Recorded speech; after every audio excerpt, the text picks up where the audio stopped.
The objective of this puzzle is to put a specific pentas on a specific area. The pieces and areas are given by the manual.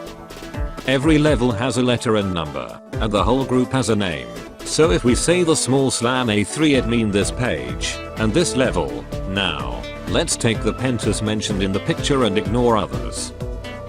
The playing board has a movable wooden part, it called a level selector. Since we choose level A3 to solve, we have to put level selector after number 3, just before number 4. Now we have this area. We have to fit the selected pieces on this area without making them overlapped or leaving spaces.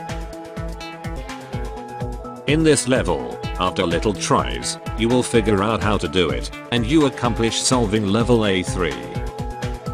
Now let's try another one.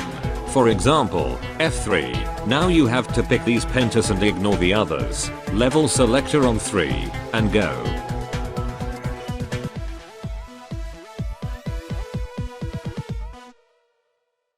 After few tries you will figure out the solution.